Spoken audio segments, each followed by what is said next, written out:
বীরভূমের সিউড়িতে বাম আমলে সরকারের দেওয়া ২৭ একর জমির ওপর থাকা বিএড কলেজ, সেই কলেজের এগ্রিমেন্টকে না মেনে মাত্র ২ কোটি টাকা একটি সংস্থাকে বিক্রি করে দেওয়ার অভিযোগ তুলে সাংবাদিক সম্মেলন করলেন জগন্নাথ চ্যাটার্জি। তিনি বলেন, কিভাবে জমি হস্তান্তর করা হলো, সরকারি জমি এভাবে বিক্রি করা যায় না। বিষয়টি নিয়ে তিনি জেলাশাসকের দ্বারস্থ হবেন। পাশাপাশি তিনি এও বলেন, সরকারি আইনজীবী মলয় মুখার্জি বর্তমানে এই ট্রাস্টের সভাপতি হয়ে শান্তিনিকেতন মেডিকেল কলেজের মালিক মলয় পীঠের একটি সংস্থাকে বিক্রি করেছে। এই মলয় মুখোপাধ্যায় আবার ইঞ্জিনিয়ারিং কলেজের সেক্রেটারি হিসেবে তাকে জমি কলেজটি হস্তান্তর করে দিচ্ছেন 2 কোটি টাকায়। সিরিয়াস কনফ্লিক্ট অফ ইন্টারেস্ট, পূর্বাগ্রহ নিয়ে, অর্থাৎ আগে থেকেই ঠিক করে যে ওনার হাতেই এই কলেজটি তুলে দেওয়া হবে এবং জলের দরে তুলে দেওয়া হবে। এবং বলাই বাহুল্য যে 27 একর জমির উপর অত বড় বাড়ি, জমি, হস্টেল, এটা নিশ্চয়ই 2 কোটি টাকার সম্পত্তি না, সে যে কেউ বোঝে। এই মলয় মুখোপাধ্যায়ের নাম শুনছি যে সিউড়ি বিধানসভার অন্যতম প্রার্থী হিসেবে তৃণমূল কংগ্রেসের প্রস্তাবিত প্রার্থী তালিকায় রয়েছে।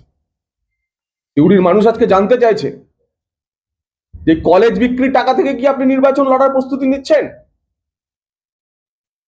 আপনি দুবরাজপুরের বাসিন্দা, এখানে কলেজ বিক্রি করে চলে যাবেন, সিউড়ির মানুষ আপনাকে ছেড়ে দেবে না, বীরভূমের মানুষ আপনাকে ছেড়ে দেবে। সভাপতি হিসেবে যিনি রয়েছেন তিনি আমার অগ্রজ, শহরের একটি বিশিষ্ট বুদ্ধিজীবী।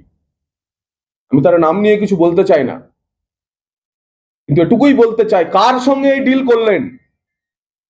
ভবিষ্যতে যখন ইডি, সিবিআই ওই মলয় পীঠের বিভিন্ন সংস্থায় হানা দেবে, সেই সূত্রে তো পার্থবাবু আপনার নামটিও জড়াবে। সারা জীবনের অর্জিত আপনার যে ভাবমূর্তি তৃণমূলের খপ্পরে পড়ে মাটিতে মিশিয়ে দিলেন। মা ভবতারিণীর কাছে আপনার সুস্থ বিবেক, বুদ্ধি, বিবেচনায় প্রার্থনা জানাই। আপনি মা ভবতারিণীর আশ্রিত, আশা করব মা ভবতারিণী আপনার প্রতি কৃপা দৃষ্টি দিয়ে আপনার ভাবমূর্তি অক্ষুণ্ণ রাখুন। আমার প্রশ্ন নির্বিকাশ বাবুর কাছে, কোথায় নির্বিকাশ বাবু? আপনি তো সিউড়ির বিধায়ক, এখনো পার্টি টিকিট দেবে না ঠিক আছে, কিন্তু এখনো তো আপনি সিউড়ির বিধায়ক। নাকের ডগায় মেডিকেল কলেজটা একটা পাথর মাফিয়াকে বিক্রি করে তারা চক্রান্ত করেছেন, আমরা রুখে দিয়েছি এবং রুখবো। ভারতীয় জনতা পার্টি ক্ষমতায় আসার পর 100 দিনের মধ্যে সিউড়িতে সরকারি মেডিকেল কলেজ হবে।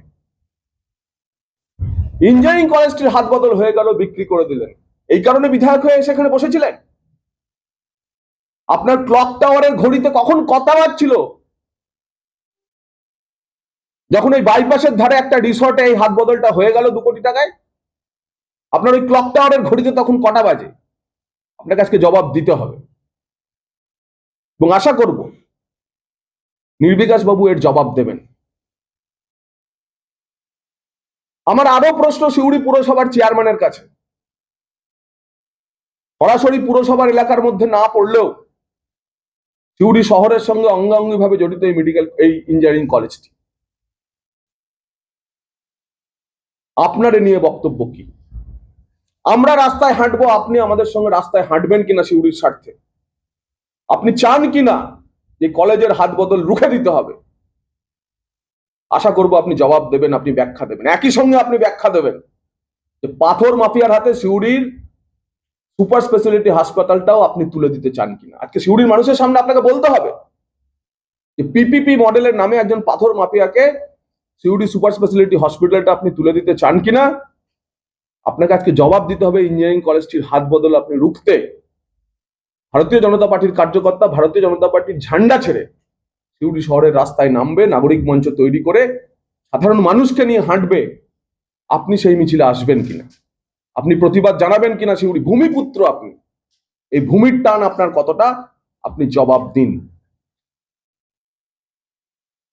অত্যন্ত দুঃখের বিষয়, অত্যন্ত পরিতাপের বিষয় যে কোন রকম প্রপার ডিউ ডিলিজেন্স ছাড়াই এই ডিলিং গুলি হচ্ছিল। এবং কিভাবে হচ্ছিল আপনাদের আমি দেখাচ্ছি। বিভিন্ন যারা আরো পার্টনার ছিলেন তাদেরকে এই যে মলয় মুখার্জির হাতের লেখা,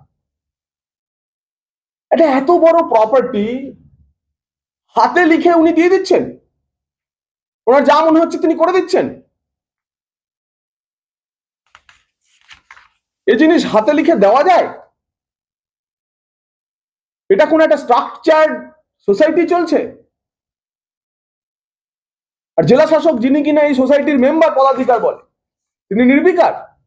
জেলা ভূমি রাজস্ব আধিকারিক যিনি 30 বছরের লিজ করেছেন, তিনি নির্বিকার, তিনি হস্তক্ষেপ করবেন না। সরকারি জমিতে ব্যবহৃত মাত্র 3000 টাকা লিজ রেন্টে দেওয়া একটা জমি, সেই জমি যে কোনো ভাবে ব্যবহার করতে পারলে পরে এক্সপ্রেশন অফ ইন্টারেস্ট দিল, জেলা শাসক রুখবেন না? ডিএলআর কোনো ভূমিকা নেই। কিসের ভিত্তিতে এই ম্যানেজমেন্ট যে বদল হয়েছিল, অর্থাৎ সোমনাথ চট্টোপাধ্যায়, ব্রজ মুখোপাধ্যায়দের হাত থেকে পার্থসারথী মুখোপাধ্যায়, মলয় মুখোপাধ্যায়দের হাতে যে ম্যানেজমেন্ট চলে গেছিল, তার বেসিস কি ছিল? প্রাথমিকভাবে সিপিএম এর থেকে তৃণমূলের যে দখল হয়েছিল, ওই সিপিএম তো একটা শব্দও বলেনি। সেটিং তো এখানেই, এটাই তো আসল সেটিং। ওই একটা শব্দও তো বলেনি সিপিএম। এই দখলদারি তৃণমূলকে দিয়েছিল কেন, কি শর্তে, এবং জেলা প্রশাসনের ভূমিকা কি ছিল? অবশ্যই 2011 সালে ক্ষমতায় আসার পর, তারপরে এই হস্তান্তর হয়েছিল। আর আজকে চলে গেল একজন শিক্ষা মাফিয়ার কাছে, একজন শিক্ষা মাফিয়ার কাছে চলে গেল, এবং নটোরিয়াস পারসন, যার রেপুটেশন অত্যন্ত খারাপ। আপনারা জানেন যে মেডিকেল কলেজ চালান তিনি, সেখানে এনআরআই কোটায় ডাক্তারি পড়ুয়ার সিট বিক্রি হয়েছে বলে ইডি সিবিআই রেড করেছে। বোলবোম রাইস মিল থেকে কয়লা এবং গরু চুরির প্রসিডিংস এর টাকা সরাসরি সেই আরেকটি ট্রাস্ট, কিছু স্বাধীন ট্রাস্ট না কি, সেখানে ট্রান্সফার হয়েছিল বলে সেখানে ইডি সিবিআই রেড হয়েছে। যে সংস্থাটি, যে ট্রাস্টটি সম্পূর্ণভাবে বিভিন্ন দুর্নীতির মামলার টাকা সেখানে গেছে বলে কেন্দ্রীয় তদন্তকারী সংস্থার আতশ কাচের নিচে রয়েছেন, তার হাতে আমরা বীরভূম ইঞ্জিনিয়ারিং কলেজটা তুলে দিলাম। গত 27 বছরে কত শত সিউড়ি এবং সন্নিহিত এলাকার ছেলে, এখানকার ইঞ্জিনিয়ারিং গ্র্যাজুয়েট, তারা বিভিন্ন জায়গায় আইটি সেক্টর সহ বিভিন্ন জায়গাতে একাডেমিক্সে রয়েছেন। তাদের আবেগকে আপনারা এইভাবে বিক্রি করে দিলেন। সিউড়ির মানুষের প্রতি, সিউড়ির প্রতি এই আপনাদের উত্তরদায়িত্ব। তাই আমার মনে হয় যে যেভাবে অস্বচ্ছতার সঙ্গে, অনৈতিকভাবে, বেআইনিভাবে সরকারি সম্পত্তি, লিজে থাকা সম্পত্তি একটি সোসাইটি অন্য একটা সোসাইটিকে বিক্রি করে দেওয়া, হাত বদলের নামে এই ইঞ্জিনিয়ারিং কলেজটার ভবিষ্যৎ শেষ করে দেওয়া হলো। এখানে এখনো শতাধিক কর্মচারী, শিক্ষক, অশিক্ষক কর্মচারী রয়েছেন, তাদের ভবিষ্যৎ কি হবে? তারা তো সবাই সিউড়ির লোক, তারা তো কেউ বাইরের লোক না। তাদের ভবিষ্যৎ কি হবে? এ জবাব নির্বিকাশ বাবুকে দিতে হবে, এ জবাব মলয় মুখোপাধ্যায়কে দিতে হবে, এ জবাব সিউড়ি পুরসভার চেয়ারম্যান উজ্জ্বল চট্টোপাধ্যায়কে দিতে হবে। তারাই স্টেক হোল্ডার, তারাই শাসক দলে আছেন। তাদেরকে আজকে বলতে হবে তারা এর সঙ্গে সহমত কি সহমত না। তাদেরকে বলতে হবে তারা রাস্তায় নামবেন কি নামবেন না। তাদেরকে প্রমাণ করতে হবে সিউড়ির জন্য লড়াইয়ে তারা আছেন কি নেই। এবং সর্বশেষ, জেলা শাসকের কাছে আমরা আগামী মঙ্গলবার বেলা 12টায় সময় নিয়েছি। মাঝখানে যেহেতু ইলেকশন কমিশনের ফুল বেঞ্চ আসছে, উনি থাকছেন না, আমরা এই বিষয়টি নিয়ে যাব। আমাদের বীরভূম জেলা বিজেপির পক্ষ থেকে জেলা শাসকের কাছে গিয়ে আমরা দাবি জানাবো ইমিডিয়েট, যেহেতু জমি সরকারের, যেহেতু এই ম্যানেজমেন্ট কমিটিতে তৎকালীন জেলা শাসক স্বামী সিং ছিলেন এবং এটা এক্স অফিসিও ছিলেন, তৎকালীন জেলা পরিষদের সচিব ছিলেন এবং সেটা এক্স অফিসিও ছিলেন। সুতরাং আপনারা হস্তক্ষেপ করুন এবং এই হস্তান্তর আটকান। প্রয়োজনে সরকার এই মেডিকেল ইঞ্জিনিয়ারিং কলেজটি অধিগ্রহণ করুক। যদি সরকার অধিগ্রহণ না করে, তাহলে ইনস্টিটিউট অফ রেপুটেড ক্রেডেন্সিয়াল তাদের হাতে এই শিক্ষা ব্যবস্থা পরিচালনার দায়িত্ব দেওয়া হোক এবং জেলা প্রশাসনের নজরদারিতে দায়িত্ব দেওয়া হোক। কারণ ইঞ্জিনিয়ারিং কলেজটির ভগ্নদশা, এটা রিভাইভালও প্রয়োজন। যদি প্রেজেন্ট সোসাইটি এটাকে রিভাইভ করতে না পারে তাহলে তার চূড়ান্ত ব্যর্থতা। ধীরে ধীরে স্লো পয়জনিং করে এই ইঞ্জিনিয়ারিং কলেজটিকে শেষ করে দেওয়াই যে এদের উদ্দেশ্য ছিল এবং জলের দরে এই 30 একর 27 একর 28 একর জমি বিক্রি করে দেওয়ার উদ্দেশ্য ছিল, আজকে তা প্রমাণিত হচ্ছে। নমস্কার। কলেজটি বন্ধ হয়ে যাওয়ার পর সেই কলেজের জায়গায় হোটেল রেস্টুরেন্ট খুলবেন তারা। কিভাবে শিক্ষা প্রতিষ্ঠানের জায়গায় এই সমস্ত কাজ হয়, সরকারি জমি কিভাবে হস্তান্তর হয়, প্রশ্ন তুলেছেন তিনি। 2 কোটি টাকার সম্পত্তি না, যে কেউ বোঝে। এই মলয় মুখোপাধ্যায়ের নাম শুনছি যে সিউড়ি বিধানসভার অন্যতম প্রার্থী হিসেবে তৃণমূল কংগ্রেসের প্রস্তাবিত প্রার্থী তালিকায় রয়েছে। সিউড়ির মানুষ আজকে জানতে চাইছে যে কলেজ বিক্রির টাকা থেকে কি আপনি নির্বাচন লড়ার প্রস্তুতি নিচ্ছেন? আপনি দুবরাজপুরের বাসিন্দা, এখানে কলেজ বিক্রি করে চলে যাবেন, সিউড়ির মানুষ আপনাকে ছেড়ে দেবে না, বীরভূমের মানুষ আপনাকে ছেড়ে দেবে না। সভাপতি হিসেবে যিনি রয়েছেন তিনি আমার অগ্রজ, শহরের একটি বিশিষ্ট বুদ্ধিজীবী। আমি তার নাম নিয়ে কিছু বলতে চাই না, কিন্তু এটুকুই বলতে চাই, কার সঙ্গে এই ডিল করলেন? ভবিষ্যতে যখন ইডি সিবিআই ওই মলয়পীঠের বিভিন্ন সংস্থায় হানা দেবে, সেই সূত্রে তো পার্থবাবু আপনার নামটিও জড়াবে। সারা জীবনের অর্জিত আপনার যে ভাবমূর্তি তৃণমূলের খপ্পরে পড়ে মাটিতে মিশিয়ে দিলেন। মা ভবতারিণীর কাছে আপনার সুস্থ বিবেক, বুদ্ধি, বিবেচনায় প্রার্থনা জানাই। আপনি মা ভবতারিণীর আশ্রিত, আশা করব মা ভবতারিণী আপনার প্রতি কৃপা দৃষ্টি দিয়ে আপনার ভাবমূর্তি অক্ষুণ্ণ রাখুন। আমার প্রশ্ন নির্বিকাশ বাবুর কাছে, কোথায় নির্বিকাশ বাবু? আপনি তো সিউড়ির বিধায়ক, এখনো পার্টি টিকিট দেবে না ঠিক আছে, কিন্তু এখনো তো আপনি সিউড়ির বিধায়ক। নাকের ডগায় মেডিকেল কলেজটা একটা পাথর মাফিয়াকে বিক্রি করে তারা চক্রান্ত করেছেন, আমরা রুখে দিয়েছি এবং রুখবো। ভারতীয় জনতা পার্টি ক্ষমতায় আসার পর 100 দিনের মধ্যে সিউড়িতে সরকারি মেডিকেল কলেজ হবে।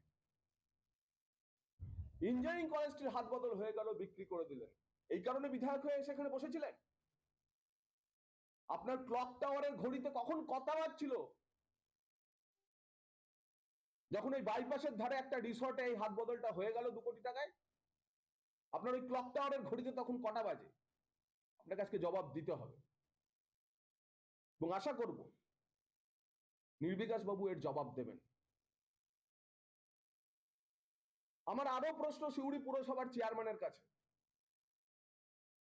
সরাসরি পুরসভার এলাকার মধ্যে না পড়লেও সিউড়ি শহরের সঙ্গে অঙ্গাঙ্গিভাবে জড়িত এই ইঞ্জিনিয়ারিং কলেজটি। আপনার নিয়ে বক্তব্য কি? আমরা রাস্তায় হাঁটবো, আপনি আমাদের সঙ্গে রাস্তায় হাঁটবেন কিনা সিউড়ির স্বার্থে?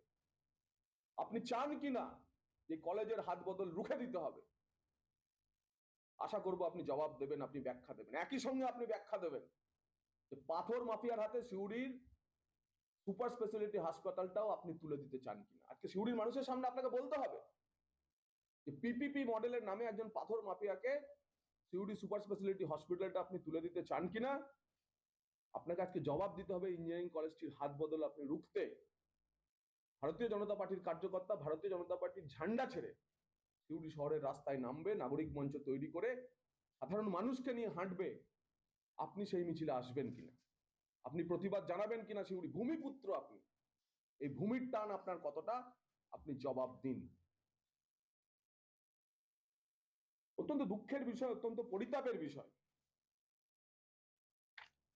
যে কোন রকম প্রপার ডিউ ডিলিজেন্স ছাড়াই এই ডিলিং গুলি হচ্ছিল এবং কিভাবে হচ্ছিল আপনাদের আমি দেখাচ্ছি। বিভিন্ন যারা আরো পার্টনার ছিলেন তাদেরকে এই যে মলয় মুখার্জির হাতের লেখা, এটা এত বড় প্রপার্টি হাতে লিখে উনি দিয়ে দিচ্ছেন, ওনার যা মনে হচ্ছে তিনি করে দিচ্ছেন। এই জিনিস হাতে লিখে দেওয়া যায়? এটা কোন একটা স্ট্রাকচার্ড সোসাইটি চলছে? আর জেলা শাসক যিনি কিনা এই সোসাইটির মেম্বার পদাধিকার বলে, তিনি নির্বিকার। জেলা ভূমি রাজস্ব আধিকারিক যিনি 30 বছরের লিজ করেছেন তিনি নির্বিকার, তিনি হস্তক্ষেপ করবেন না? সরকারি জমিতে ব্যবহৃত মাত্র 3,000 টাকা লিজ রেন্টে দেওয়া একটা জমি, সেই জমি যে কোনো ভাবে ব্যবহার করতে পারলে পরে এক্সপ্রেশন অফ ইন্টারেস্ট দিল, জেলা শাসক রুখবেন না? ডিএলআর কোনো ভূমিকা নেই? কিসের ভিত্তিতে এই ম্যানেজমেন্ট যে বদল হয়েছিল, অর্থাৎ সোমনাথ চট্টোপাধ্যায়, ব্রজ মুখোপাধ্যায়দের হাত থেকে পার্থসারথী মুখোপাধ্যায়, মলয় মুখোপাধ্যায়দের হাতে যে ম্যানেজমেন্ট চলে গেছিল, তার বেসিস কি ছিল? প্রাথমিকভাবে সিপিএম এর থেকে তৃণমূলের যে দখল হয়েছিল, ওই সিপিএম তো একটা শব্দও বলেনি। সেটিং তো এখানেই, এটাই তো আসল সেটিং। ওই একটা শব্দও তো বলেনি সিপিএম। এই দখলদারি তৃণমূলকে দিয়েছিল কেন, কি শর্তে, এবং জেলা প্রশাসনের ভূমিকা কি ছিল? অবশ্যই 2011 সালে ক্ষমতায় আসার পর, তারপরেই এই হস্তান্তর হয়েছিল। আর আজকে চলে গেল একজন শিক্ষা মাফিয়ার কাছে, একজন শিক্ষা মাফিয়ার কাছে চলে গেল, এবং নটোরিয়াস পার্সন, যার রেপুটেশন অত্যন্ত খারাপ। আপনারা জানেন যে মেডিকেল কলেজ চালান তিনি, সেখানে এনআরআই কোটায় ডাক্তারি পড়ুয়ার সিট বিক্রি হয়েছে বলে ইডি সিবিআই রেড করেছে। বোলবোম রাইস মিল থেকে কয়লা এবং গরু চুরির প্রসিডিংস এর টাকা সরাসরি সেই আরেকটি ট্রাস্ট, কিছু স্বাধীন ট্রাস্ট না কি, সেখানে ট্রান্সফার হয়েছিল বলে সেখানে ইডি সিবিআই রেড হয়েছে। যে সংস্থাটি, যে ট্রাস্টটি সম্পূর্ণভাবে বিভিন্ন দুর্নীতির মামলার টাকা সেখানে গেছে বলে কেন্দ্রীয় তদন্তকারী সংস্থার আতস কাচের নিচে রয়েছেন, তার হাতে আমরা বীরভূম ইঞ্জিনিয়ারিং কলেজটা তুলে দিলাম। গত 27 বছরে কত শত সিউড়ি এবং সন্নিহিত এলাকার ছেলে, এখানকার ইঞ্জিনিয়ারিং গ্রাজুয়েট, তারা বিভিন্ন জায়গায় আইটি সেক্টর সহ বিভিন্ন জায়গাতে একাডেমিক্সে রয়েছেন। তাদের আবেগকে আপনারা এইভাবে বিক্রি করে দিলেন। সিউড়ির মানুষের প্রতি, সিউড়ির প্রতি এই আপনাদের উত্তরদায়িত্ব। তাই আমার মনে হয় যে যেভাবে অস্বচ্ছতার সঙ্গে, অনৈতিকভাবে, বেআইনিভাবে সরকারি সম্পত্তি, লিজে থাকা সম্পত্তি একটি সোসাইটি অন্য একটা সোসাইটিকে বিক্রি করে দেওয়া, হাত বদলের নামে এই ইঞ্জিনিয়ারিং কলেজটার ভবিষ্যৎ শেষ করে দেওয়া হলো।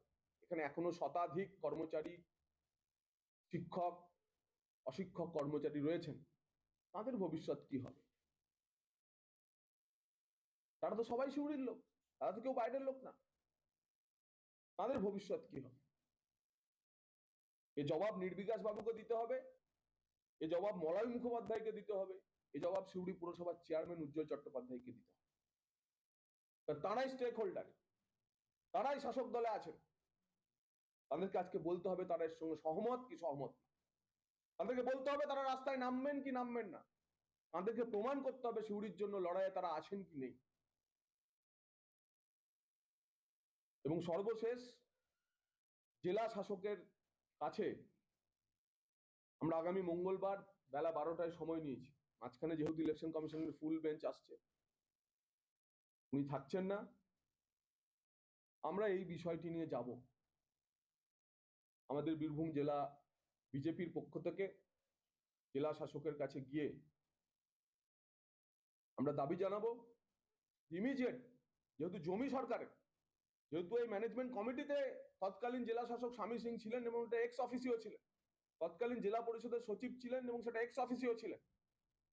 সুতরাং আপনারা হস্তক্ষেপ করুন এবং এই হস্তান্তর আটকান। প্রয়োজনে সরকার এই মেডিকেল ইঞ্জিনিয়ারিং কলেজটি অধিগ্রহণ করুক। যদি সরকার অধিগ্রহণ না করে, তাহলে ইনস্টিটিউট অফ রেপুটেড ক্রেডেন্সিয়াল, তাদের হাতে এই শিক্ষা ব্যবস্থা পরিচালনার দায়িত্ব দেওয়া হোক এবং জেলা প্রশাসনের নজরদারিতে দায়িত্ব দেওয়া হোক। কারণ ইঞ্জিনিয়ারিং কলেজটির ভগ্ন দশা, এটা রিভাইভালও প্রয়োজন। যদি প্রেজেন্ট সোসাইটি এটাকে রিভাইভ করতে না পারে, তাহলে তার চূড়ান্ত ব্যর্থতা। ধীরে ধীরে স্লো পয়জনিং করে এই ইঞ্জিনিয়ারিং কলেজটিকে শেষ করে দেওয়াই যে এদের উদ্দেশ্য ছিল, এবং জলের দরে এই 30 একর, 27 একর, 28 একর জমি বিক্রি করে দেওয়ার উদ্দেশ্য ছিল। প্রমাণিত হচ্ছে। নমস্কার।